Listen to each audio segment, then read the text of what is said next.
Nah, equality inclusion itu tuh sendiri adalah bagaimana kita menyikapi perbedaan tersebut tanpa akhirnya menjadikan itu sebagai sesuatu yang negatif. Jadi mungkin aku bisa share ini dengan bangga gitu ya, di P&G Indonesia tuh sekarang udah lebih dari 50% manajernya tuh perempuan.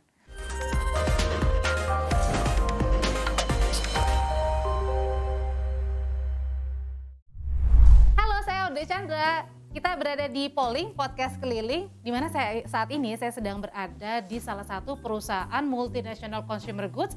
Sadar atau enggak ya, kalau misalnya kita ada di rumah nih ya, kita sering gunain produk-produk yang satu ini dari P&G Indonesia. Nah, saat ini saya sedang berada di P&G Indonesia kantornya.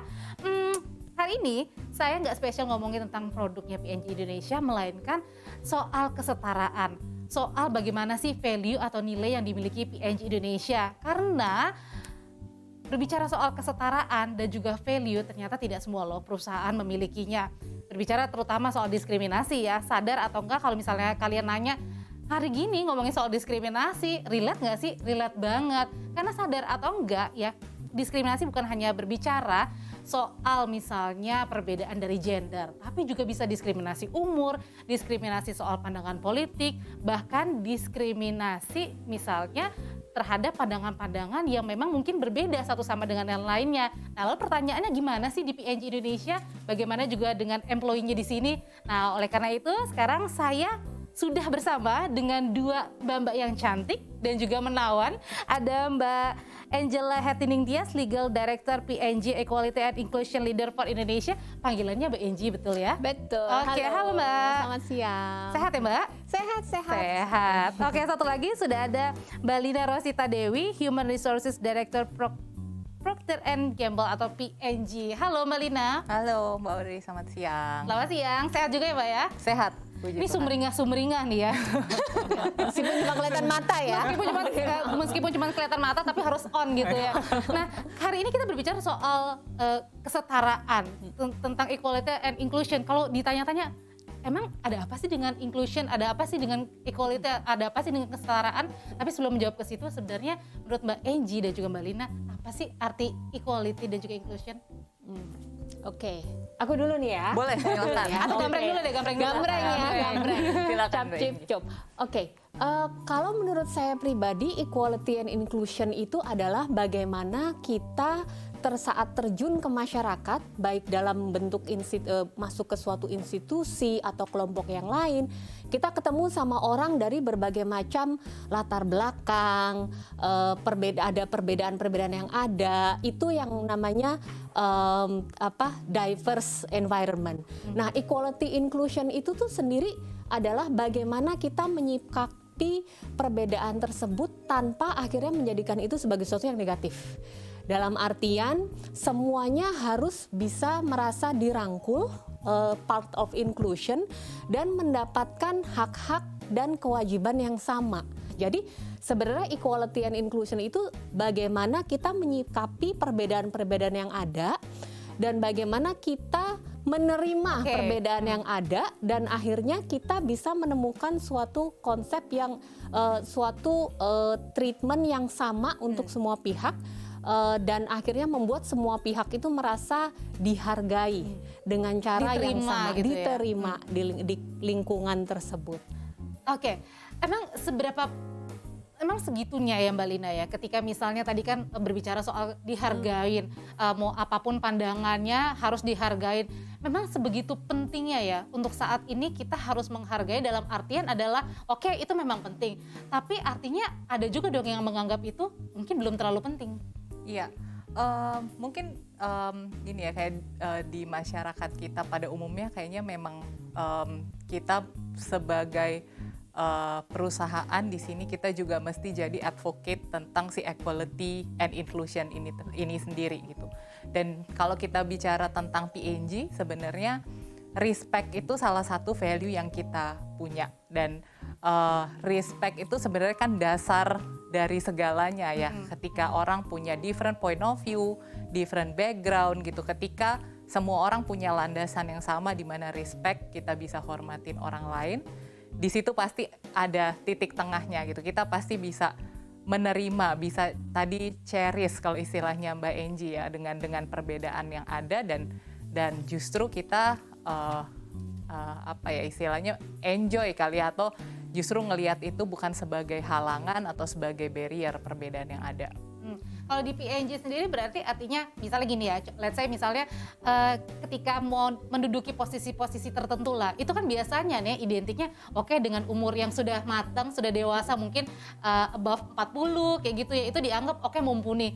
Misalnya itu sesederhana itu. Kalau di PNG artinya mereka tidak melihat umur, yang penting kamu baik, kapasitasnya oke, go ahead. Iya, jadi mungkin aku bisa jawab yang part itu ya. Jadi di mana di PNG itu umur bukan salah satu kriteria. Jadi ketika orang mau promotion, tadi pertanyaannya Mbak Audrey, yang kita lihat pasti akan dari dua aspek. Yang pertama performance, yang kedua adalah potensial. Selama selama dua kriteria ini bisa dipenuhi gitu, regardless umurnya, regardless gendernya, regardless mungkin latar belakangnya, it doesn't matter gitu. Jadi dua kriteria itu yang kita lihat sih sebenarnya. Perbedaan yang paling kental deh misalnya pada saat mungkin sebelum benar-benar menggunakan soal E&I ini sama sesudah, pasti kan ketara dong. Apa yang paling ketara? Mungkin produknya jadi orang menjual banyak karena tahu value-nya dimiliki PNG, atau mungkin ada sisi lain yang sebenarnya ternyata ini loh yang kita punya yang nggak dimiliki perusahaan lain. Mungkin itu lebih ke organisasi ya, kalau kita ngelihat dari sisi PNG sendiri, dari organisasi. Kita ngelihat orang itu jadi lebih semangat ya, karena mereka tahu nih, oke, dengan segala keunikan yang saya punya, saya tuh nggak perlu khawatir sebenarnya untuk menyuarakan aspirasi saya dan keinginan-keinginan saya di perusahaan, terutama terkait sama karirnya mereka gitu loh. Jadi kalau seandainya ada ketakutan, aduh tapi kok kelihatannya saya beda sendiri ya, itu kan biasanya justru akan meredam orang ya, biasanya akan meredam orang jadi takut. Nah ini dengan kita menyuarakan equality dan inclusion ini bisa membantu mereka mengatasi rasa takutnya itu sendiri gitu loh, bahwa nggak apa-apa loh berbeda gitu loh. Kadang-kadang kan gini kan, kadang kan misalnya orang sendiri ya, sadar atau enggak sering melabelkan orang lain kan, karena dirinya berbeda gitu, orang lain berbeda dari diri saya gitu kan. Which is kan sebenarnya itu manusiawi ya gitu, tapi kan biasanya kita itu mungkin menyikapi sesuatu secara kurang positif, mungkin karena kita belum mengerti gitu loh, karena mungkin ini beda ya dari saya. Tapi saat kita mengerti perbedaan itu, otomatis oh ternyata seperti itu toh, oh ya benar juga sih kalau kita lihat dari sisi yang berbeda itu jalannya begitu. Kalau tadi kan Mbak Angie ngomongin lebih ke keluar ya, misalnya kita menampung juga apa sih yang diinginin masyarakat Indonesia itu berlatar belakang yang berbeda dari segi misalnya Sarah juga termasuk. Nah kalau soal employee-nya, soal yang bekerja di belakang layar nih istilahnya gitu kan kalau misalnya. Nah itu gimana tuh? Misalnya gini, seringkali kita dengar gini, di perusahaan A misalnya, sering dilabelkan gitu, sadar atau enggak misalnya dengan religion tertentu misalnya, bisa menempati yang ini. Nah kalau di PNG sendiri itu gimana? Iya, jadi bahkan ketika kita sourcing dan recruiting kandidat, kita sama sekali nggak pernah ngelihat latar belakang seseorang tuh apa gitu Mbak. Jadi selama memang kandidat itu bisa memenuhi kriteria rekrutmen kita gitu, karena kita punya ada written test, ada interview, ada, selama memang kandidat itu bisa memenuhi kriteria, mereka akan bisa join PNG. Jadi kita nggak membeda-bedakan harus religion tertentu atau misalkan suku tertentu. Bahkan di level kayak educational background, kebanyakan di role kita tuh sebenarnya open untuk semuanya. Contoh misalkan saya di HR, padahal saya kuliahnya dulu di finance. Atau ada tim lain yang misalkan sales, kuliahnya jurusan teknik. Itu tuh mungkin. Jadi justru mungkin 80% role yang ada di P&G itu kita nggak ngelihat educational background-nya Itu bagian apa. dari strategi atau enggak sih? Kan kalau misalnya kita biasanya di interview kan biasanya ya common lah ya, misalnya kita S1-nya apa.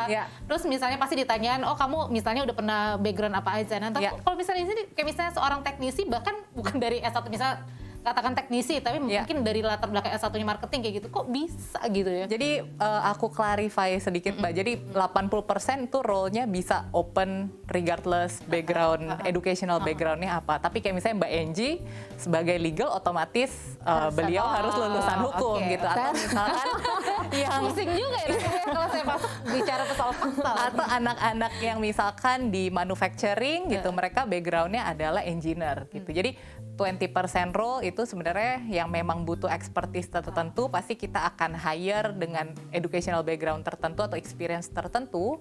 Tapi yang lain itu sebenarnya open gitu, dan kita nggak melabel atau memfilter oh harus kriteria tertentu nih, itu nggak ada. Sebagai bagian dari HR nih Mbak, emang nggak ada worry-nya, nggak ada takutnya kalau misalnya saya menempatkan si A, si B yang bukan latar belakang misalnya marketing, ya katakanlah mereka mungkin dari legal kah atau mungkin dari luar, terus ya, emang itu bagian dari strategi kah? Jadi kayak ngacak-ngacak biar kompetisinya ada.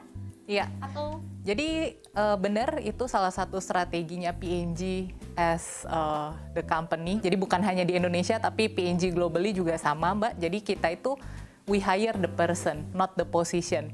Jadi regardless background-nya apa gitu, ketika orang itu qualified di rekrutmennya P&G, berarti orang itu sudah qualified untuk posisi apapun gitu, bisa gitu. Pasti orang itu akan succeed di P&G regardless background-nya apa. Kalau di legal sendiri apa Mbak? Misalnya tadi ya, benefit ketika misalnya tadi memang sengaja diacak, terus ternyata ini merupakan salah satu strategi yang oke loh untuk memajukan perusahaan kita gitu. Oke. Kalau legal sendiri sebenarnya nggak gitu ya, karena kayak saya kualifikasinya tetap harus punya harus sekolah fakultas hukum ya. Punya gelar SH, punya izin advokat gitu ya. Jadi mungkin kalau tadi yang seperti klarifikasinya dari Mbak Lina itu tidak bisa di-apply untuk posisi saya, karena mau nggak mau butuh spesifikasi tertentu, terutama educational background. Tapi kalau seandainya misalnya di function lain gitu ya, di function lain itu masih dimungkinkan, karena biasanya mungkin begini, ada kadang orang itu melamar suatu posisi karena memang dia tertarik sama posisi tersebut. Padahal S1-nya belum tentu itu misalnya. Padahal S1-nya belum tentu itu. Mamanya gitu ya. Mungkin. Jadi mungkin dia ngelihat job description-nya gitu ya, dia akan bilang, waduh, ini kayaknya cocok nih sama saya gitu. Misalnya dia mau ke marketing gitu ya, marketing kan biasanya harus ekstrovert dan lain sebagainya gitu. Wah, ini cocok nih sama keberadaan saya, ini sesuatu nih yang saya suka nih untuk lakuin. Jadi makanya dia juga apply untuk itu gitu. Tapi kalau seandainya misalnya kayak yang tadi Mbak Lina bilang gitu ya, untuk posisi misalnya marketing kita udah langsung lock gitu. Oh, harus lulusan fakultas ekonomi jurusan manajemen atau akuntansi gitu. Otomatis nanti orang-orang nih yang ternyata memang punya minat masuk marketing, tapi begitu dia tahu, aduh, tapi educational background saya nggak itu gitu loh. Itu dia bisa mundur nih langsung karena dia udah mikir saya udah nggak lulus nih kriteria pertama gitu. Karena mungkin gini kali ya, mungkin kadang orang berpikir oke, saya S1-nya ini, tapi ternyata talenta saya bukan di sini. Ya. Mungkin nggak sih, mungkin kayak gitu. Mungkin. Mungkin. Oke, itu tadi kan kalau misalnya berbicara, tadi kan sudah berbicara soal umur, oke, nggak ada, yang penting kompeten gitu kan. Terus kemudian diacak ya, yang penting kamu suka dan ternyata qualified dan berkompeten banget di bidang. Nah, kalau berbicara misalnya gini, ketika saya melamar nih, kadang kan kita juga bukan hanya ada misalnya ya, kriteria yang biasanya nih ya, jangan yang bertato lah misalnya gitu kan, karena identiknya ya harus hapus tato dan lain-lain ya. Nah kalau di P&G tidak mereka se-strict itu atau justru sebaliknya? Nggak ada sih, kayak dari kita benar-benar embrace different diversity. Jadi benar-benar nggak dilihat di looknya. Kita bahkan nggak tulis pria atau harus pria atau harus wanita, kita bahkan nggak tulis begitu ya. Jadi gitu. ya mungkin nanti bisa dicek juga di Mungkin website bisa kita. dicek Itu nggak website, nggak ada. tapi enggak ya, gitu. Jadi enggak beneran ngelihatnya, beneran kasih tahu, oke ini posisinya, job desk-nya apa, kriterianya seperti apa, begitu. Dan biasanya sih kalau kriteria itu Cuma lebih bachelor minimum, misalnya bachelor Betul. degree, terus misalkan oke. minimum GPA-nya berapa gitu. Jadi generic requirement sih sebenarnya. Ini kan apa yang dimiliki value-nya dari PNG Indonesia kalau tidak ada di polling seperti ini kan mungkin masyarakat kita terutama yang muda juga mungkin tidak tahu ya. Kita ya oke beli produknya tapi kita nggak tahu value yang dimiliki perusahaan ini apa. Iya. Ada nggak sih Mbak Enji ketika value-nya ini memang PNG beda dari yang lain gitu ya dengan perusahaan yang lain, kemudian go public dalam artian bukan hanya produknya tapi value-nya dimiliki PNG Indonesia bisa go public juga loh, dan ini bisa bagus banget buat masyarakat Indonesia terutama saat ini kan. Betul. Ini untuk yang gender equality sendiri itu, equality inclusion itu tuh sebenarnya juga ini kita gaung-gaungkan ya. Jadi kalau seandainya masuk ke websitenya PNG pun juga itu ada di salah satu value kita gitu loh. Dan kita ini menerapkan itu tuh sebenarnya secara holistik atau end to end. Jadi nggak hanya itu yang kita suarakan ke masyarakat, tapi kita juga aplikasikan itu di dalam.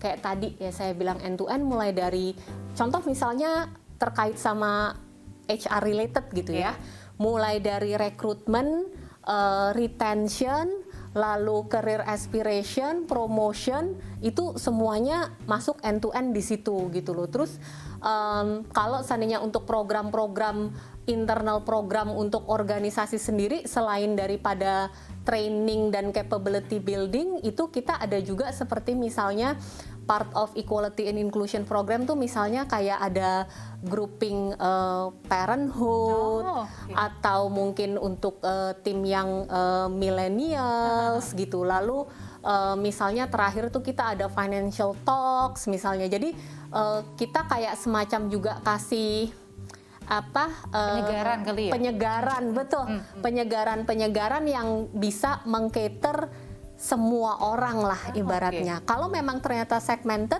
seperti parenthood itu kan biasanya applicable cuma untuk parent gitu ya. Tapi kalau seandainya yang sifatnya lebih generik itu biasanya kita open juga sih ke semua. Gitu. Jangan-jangan ada juga nih open misalnya untuk ngomongin soal relationship juga ada lagi jangan misalnya ada platform untuk itu, tapi bukan mencari jodoh ya. Bukan talk show. Bukan talk show, dia lebih Rame tuh kayaknya Mbak Tati. gitu. Dia lebih private sifatnya. Nah gitu. mungkin aku karena bahas tentang relationship juga ya. Jadi mungkin salah satu unique thing in PNG juga, di PNG tuh banyak yang PNG couple. Jadi suami istri kerja di PNG, dan mungkin di banyak companies itu ketika sudah menikah itu satu harus resign gitu ya, harus mengundurkan diri. Kalau di PNG itu justru itu sesuatu hal yang common. Bahkan di pabrik kita di Kerawang itu juga banyak teman-teman kita yang justru suami istri itu kerja di tempat Gak yang apa-apa sama. itu. Biasanya kan kadang kan dipindahin deh ke divisi yang mana mungkin berdiluar gitu. Enggak. Jadi itu memungkinkan selama memang tidak ada konflik of interest antara kedua belah pihak. Misalkan satu function atau satu tim itu masih mungkin sebenarnya. Nah Ingi, tadi kan sudah bagus banget ya yang dilakuin untuk internal, untuk pekerjaannya sendiri. Nah terus kalau untuk di luar nih, kan tadi kan udah ada buka website, ada nggak sih mungkin yang pernah nge-DM ke IG misalnya, atau langsung message ke website gitu ya, mau dong saya juga untuk bisa gimana sih caranya, minimal lah saya mengerti apa yang dimiliki PNG itu bisa juga di company saya, perusahaan saya gitu. Ada nggak sih yang seperti itu Mbak? Ada, malah tahun lalu tuh sebelum pandemi, pas banget sebelum pandemi kita buat program yang namanya Anjani. Itu singkatan dari Gerakan Maju Wanita Indonesia. Itu tuh program eksternal kita di mana kita kasih pelatihan nih untuk UMKM yang dimiliki oleh wanita. Jadi women entrepreneur, dan itu kita kerjasama sama pihak eksternal juga. Materi-materi yang diberikan tuh kayak seperti misalnya pembekalan mengenai digital marketing, lalu mengenai finance, mengenai HRD juga ada gitu loh. how to build your brand, gimana caranya nge-branding gitu. Dan itu tuh pembicaranya kita ada yang dari internal kita dan juga ada dari eksternal. Jadi untuk memastikan bahwa semua topik-topiknya itu diberikan oleh orang yang memang ahli di bidangnya gitu. Itu Anjani program yang kita punya, kita roll out kemarin di tahun 2020. Gitu. Itu kita untuk external participant UMKM yang dimiliki oleh wanita. Waduh, pokoknya gue wanita ya. Wanita. Gitu. Kalau untuk di dalam nih Mbak Lina, untuk berbicara soal wanita nih, ngomongin soal wanita, berbicara soal perempuan, itu gimana sih klasifikasinya gitu untuk di dalam sendiri gitu? Iya. Jadi mungkin aku bisa share ini dengan bangga gitu ya, di P&G Indonesia tuh sekarang udah lebih dari 50% manajernya tuh perempuan, Mbak Audrey. Dan kalau kita lihat di pabrik kita yang di Kerawang, bahkan teman-teman yang pegang mesin nih ibaratnya gitu ya, teman-teman technician kita itu lebih dari 35% tuh sekarang sudah perempuan juga gitu. Wow. Well, mungkin di industri cuma 5-10%, tapi di P&G tuh kita punya 35% technician kita tuh perempuan. Kenapa sih tadi 50% kurang lebih top-topnya perempuan, terus technician-nya juga banyak kan, ya meskipun tidak sebanyak yang laki-laki, tapi banyak loh jumlahnya 35%. Apa yang dilihat dari P&G? Apakah memang hanya karena ya udahlah biar memenuhi kriteria untuk memang biar perempuan banyak gitu, akhirnya ditempatinlah perempuan yang banyak gitu? Iya, jadi dari mungkin balik ke yang tadi Mbak, kalau kita ngomong masalah promotion gitu atau kesempatan, P&G itu nggak pernah ngelihat karena gender tertentu. Kita pasti akan balik lagi lihatnya ke performance dan potensial. Tapi apa sih yang P&G lakukan secara berbeda gitu ya? Kita akan mastiin setiap orang tuh punya career planning yang jelas, baik laki-laki maupun perempuan. Dari sisi kebijakan perusahaan, kita juga di sini punya macam-macam yang mendukung perempuan maupun laki-laki. Misalkan maternity leave di P&G itu bisa sampai 6,5 bulan, Mbak. Kemudian 6,5 bulan? Iya, 6,5 bulan. 6,5 bulan. Wow. Jadi itu untuk maternity leave-nya. Untuk paternity, mungkin kalau sesuai undang-undang hanya 3 hari paid leave. Bapak-bapak gitu ya berarti ya? Betul. Ini bapak-bapak bisa cuti berbayar itu sampai 2 bulan. Dan itu mereka bisa atur sendiri itu jadwalnya. Jadi misalkan 1 bulan dulu, 1 bulannya bulan berikutnya. Itu bisa kita punya flexibility seperti itu juga. Terus di pabrik kita punya on-site daycare. Jadi kita tahu di Karawang itu dulu tuh sangat susah untuk cari support system, cari asisten rumah tangga, untuk cari mungkin babysitter tuh susah gitu. Jadi apa yang P&G lakukan adalah kita bikin on-site daycare, di mana kita punya tenaga-tenaga profesional dari luar yang membantu menjaga si anak-anak ini ketika orang tuanya bekerja. Jadi bekerjanya di sana, Anaknya juga di sana. Di sana. Betul. Gitu. Waduh, Jadi kalau gitu saya siap-siap lamaran aja ke sini langsung ya. Silakan loh. Gitu. Itu salah satu enabler lah yang kita lakukan, karena kan selain kebijakan itu kan enabler kan ya, untuk bisa salah satu support sistemnya gitu. Ya, kebijakan paternity leave, maternity leave, lalu kemudian karena di pabrik kita di Kerawang memang ada kebutuhannya untuk punya on-site daycare, kita bikin on-site daycare, dan itu juga kita kerjasama sama pihak profesional lah untuk membantu mengelola si daycare ini gitu loh. Jangan-jangan kalau tadi misalnya ada on-site daycare juga di dalam, jangan-jangan konsep work from home bukan hanya ada saat pandemi lagi nih yang ada di P&G. Jangan-jangan sebelum-sebelumnya udah ada juga nih. Itu benar banget. Jadi Mbak Audrey, work from home itu sendiri itu di P&G udah ada dari lama. Oke, kalau gitu saya langsung lamar nih gimana ya? Itu udah ada dari lama gitu loh, dimana setiap orang itu bisa untuk punya kesempatan kerja dari rumah, itu bisa 1 atau 2 hari tergantung dari kebutuhannya mereka, dan ini bisa dinikmati oleh semua pegawai ya, laki-laki maupun perempuan. Selain itu juga kita ada yang namanya flex at work gitu loh. Jadi pegawai itu punya kebebasan untuk menentukan fleksibilitas waktu kerjanya mereka. Mereka hanya perlu mengkomunikasikan itu dengan manajernya mereka. Jadi supaya bisa ada koordinasi yang baik lah gitu. Work arrangement flexibility dalam work arrangement yang lain gitu loh, misalnya sesuai dengan kebutuhannya mereka masing-masing. Gitu. Jadi di PNG tuh nggak ada mesin absen tuh nggak ada. Jadi dari jam 8 pulang jam 5 atau 9 jam kayak gitu enggak? Nggak ada. Kita nggak ada tut mesin absen terus dibilang oh kamu terlambat, itu kita nggak ada. Ada cuti yang lama buat buat bapak-bapak juga gitu ya Mbak. Kenapa sih harus menyediakan cuti yang lama juga buat bapak-bapak? Efeknya apa Mbak? Oke, kita ngelihatnya begini, lebih ke holistik ya. Jadi untuk gender equality, terutama untuk women empowerment ini, kita melihat wanita itu butuh dukungan dari berbagai macam pihak, termasuk yang laki-laki. Makanya kita ada namanya prinsip yang kita bilang men as allies gitu. Nah di sini nih makanya kita juga harus perhatikan nih yang laki-laki gitu loh, needs-nya mereka gimana supaya bisa lebih suportif ke yang perempuan gitu. Nah, kita ngelihat sekarang yang laki-laki itu, kalau seandainya kita terus-menerus perhatiin yang perempuan, otomatis yang laki-laki juga, halo kan katanya equality inclusion ya, gitu loh. Jadi makanya kita ngelihat, oh paternity leave nih yang sebenarnya hanya 3 hari, kita extend jadi 2 bulan itu. Jadi di situ juga untuk ngasih kesempatan untuk employee kita yang laki-laki, untuk mereka terlibat dalam pengasuhan anak gitu di 1 atau 2 bulan pertama saat anaknya lahir.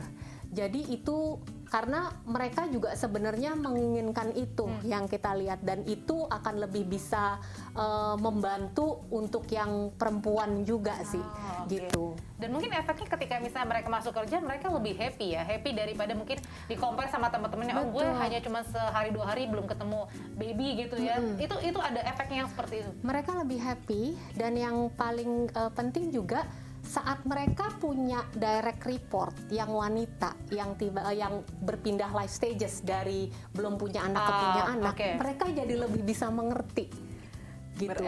Lebih bisa berempati karena mereka ngerasain sendiri nih bangun malam bantuin istrinya gitu, ganti popok atau anaknya mau minum gitu. Jadi mereka pun approach-nya juga lebih empati gitu. Dan mungkin hasilnya adalah mereka juga akhirnya lebih bertanggung jawab double mungkin kepada pekerjaan, karena kan yang saya emban juga bukan hanya istri aja, ternyata saya udah punya anak dan saya benar-benar harus tanggung jawab nih terhadap keluarga saya, gitu nggak sih Mbak? Benar Mbak Audrey. Oke. Mbak Lina, untuk di 2021 nih, tadi kan udah berbicara banyak banget, tadi sudah ada program Anjani ya. Nah mungkin ada program-program juga untuk memfasilitasi tidak hanya di internal tapi eksternal juga di 2021, atau plan-plannya mungkin udah sampai jauh nih ke 2020 sekian gitu. Jadi kalau untuk karena sekarang ini masih pandemi juga, sebenarnya kalau dari internal PNG kita focusing untuk di tahun 2021 ini definitely ke our employees. Beberapa stakeholders yang mungkin kita approach juga, tapi mungkin belum bisa kayak acara rame-rame kayak macam Anjani itu kita belum bisa gitu ya karena limitationnya. Tapi apa aja sih, misalkan kita partnering sama pemerintah, dan buktinya salah satu penghargaan yang kita dapat juga di pabrik di Kerawang tuh kita pernah mendapat penghargaan dari Gubernur Jawa Barat Pak Ridwan Kamil. Kemudian kita juga pernah dapat penghargaan dari Menteri Pemberdayaan Perempuan dan Anak gitu ya. Jadi PNG itu di Kerawang tuh bahkan diakui sebagai salah satu best in class dan percontohan lah untuk perusahaan yang memang mengangkat women empowerment gitu sih. Jadi mungkin kita akan keep continue di situ, kita bekerja sama pemerintah sebisa kita gitu. Tapi untuk acara yang rame-rame kita mungkin nanti stay tune aja, kalau ada pasti nanti kita share lewat Kompas TV. Website kali ya. Oke, kalau Mbak Enji?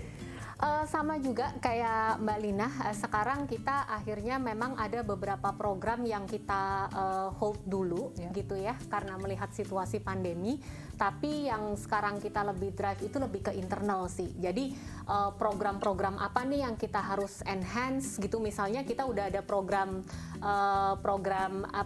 misalnya parenting booklet itu, kita update nih parenting booklet gitu. Lalu misalnya pembekalan apa aja nih yang kita perlu kasih gitu. Lalu in terms of policy apa aja nih yang kita perlu adjust lah, kita sesuaikan sesuai dengan kemajuan waktu yang ada ini gitu sih. Kita Oke, lebih fokus. terakhir nih, coba aku mau tanya nih 2 kata sampai 3 kata yang menggambarkan soal kesetaraan. Silahkan, monggo Malina. Menurut aku equal chance. Jadi setiap orang, baik perempuan, laki-laki ataupun orang dengan background yang ada itu punya equal chance, punya kesempatan yang sama untuk sukses di kantor, di rumah atau dimanapun mereka memang ingin berkarya gitu. Jadi menurut aku equality it's about equal chance. Oke, di dalam, di luar, dimanapun. Ya. Kalau menurut saya yang pertama penghargaan terhadap suatu individu, lalu yang kedua memberikan kesempatan yang sama, itu equal chance itu tadi ya, dan support system yang memadai, itu sih gitu. Aduh, kayaknya ini value-nya semakin meningkat nih, bukan hanya value yang ada teman-teman bekerja di dalam P&G Indonesia, tetapi benar-benar value-nya bisa dibagiin keluar, karena bukan hanya berbicara soal produk, bukan hanya soal berbicara soal P&G, tapi kayaknya dimanapun kita harus nerapin contoh nilai-nilai yang dimiliki P&G loh. Mudah-mudahan kita sama-sama belajar nih gitu. Kita juga sering baca-baca berita, kita juga sering tanya-tanya nih kira-kira di luar itu seperti apa, kayak supaya kita juga bisa tahu nih, oh di luar ada yang melakukan seperti ini, yuk coba yuk kita implementasi dalam. Jadi sama-sama lah kita juga saling belajar ya. begitu. Terima kasih Mbak Enji, terima kasih Mbak Lina sudah berbagi banyak hal value-value yang dimiliki P&G Indonesia, termasuk value yang dimiliki Mbak-mbak yang cantik berdua ini ya. Semoga perbincangan ini bukan hanya bermanfaat, tapi juga bisa menambah pandangan kita lebih luas lagi soal nilai yang dimiliki kita. Bukan hanya kita, tapi nilai juga yang dimiliki orang lain. Karena ketika kita memiliki penghargaan, menghargai orang lain, maka kita juga bisa akan menghargai diri kita. Saya Audrey Chandra pamit, kita sampai ketemu lagi di polling selanjutnya. Sampai jumpa. Polling Podcast Keliling.